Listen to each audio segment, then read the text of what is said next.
My brothers, my sisters, I thank you. Albert Einstein was correct when he stated, "The world is a dangerous place to live, not because of the people who are evil, but because of the people who do not do anything about it." The residents of Liberty and Ashraf dedicated themselves to correcting the evil that had taken over the government of Iran. Unfortunately, the residents have become the victims of that evil, and that evil now controlling the government of Iraq. Meanwhile, covering their ears, eyes, and mouth, we have the United Nations, the United States State Department, and Western media seeing no evil, hearing no evil, and speaking no evil. Today, Iraq is in chaos, widespread violence in the cities, demonstrations against the government, people being gunned down by government troops and run over by government vehicles. Secret prisons continue as they did when we were busting them up in the early 2000s. Burning of books, closing of radio and television stations, and the government targeting specific populations. Everybody here understands what is happening at Liberty, the daily torment, the denial of basic needs, the harassment by Sadiq's troops, and the blatant violations of humanitarian standards. To the very people the United States government promised protected person status. This is why Nouri al-Maliki did not allow Senator Torselli to visit Liberty, Ashraf, or most everywhere else. Senator Torselli is a hard fighter. Senator Torselli is not going to cover up corruption while singing Maliki's praises. Senator Torselli was denied access just as my offer to serve as a United Nations security officer was denied, and I have the rejection slip in my hand.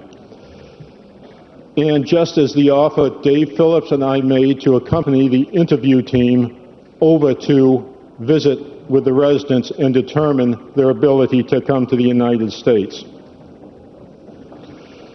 In the center of all this, we have United Nations Ambassador Martin Kobler, the same person who lied to the world and lied to the residents of Ashraf and said Camp Liberty met humanitarian standards.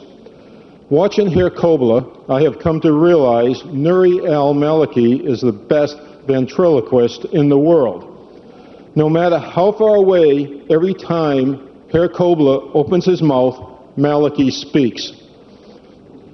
The 29th November speech to the United Nations was classic. Second, Kobler was presenting Maliki as a fair leader whose patience is being tested by the uncooperative MEK.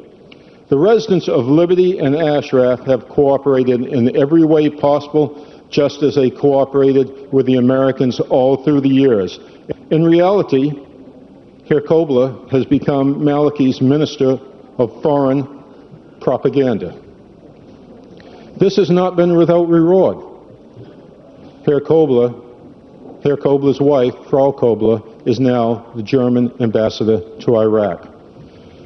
Unlike Dave Phillips, Rear Admiral Gar Wright, Lieutenant Colonel Leo McCloskey, and I, who receive no financial reward while standing up for duty, honor, country, Herr Kobler is well rewarded for sitting on the knee and moving his lips to the words of Nouri al-Maliki.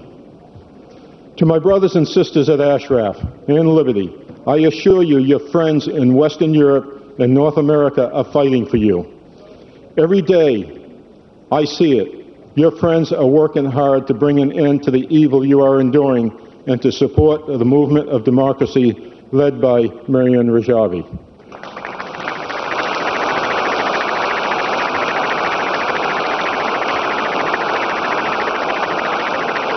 The residents either need to be moved out of Iraq or moved back to Camp Ashraf under the protection of the United Nations, and I am most willing to tear up that rejection and go back with them.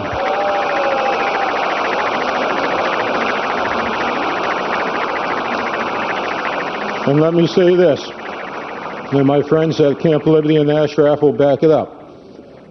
If I am there, no resident of Ashraf or Liberty will be killed unless Sadiq plans on killing an American colonel first.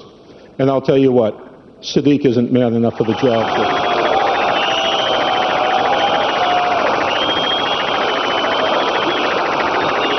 Yeah. Thank you, my friends. Thank you. Thank you.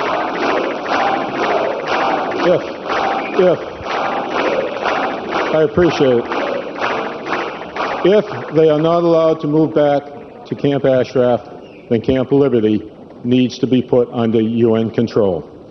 They will be the outstanding people Dave Phillips, Admiral Wright, Leo Murkowski, and I have been telling the world about, and they will prove it. The mullahs in Iran fear this, and already the Ministry of Intelligence is trying to recruit these people. To the residents, and I know you already know this, I say, do not trust these people and stay away from them. Do not let the mullahs destroy everything you have lived your lives and work to produce. As evidence in the recent Pentagon report, the mullahs fear MEK more than anything else. Thank you.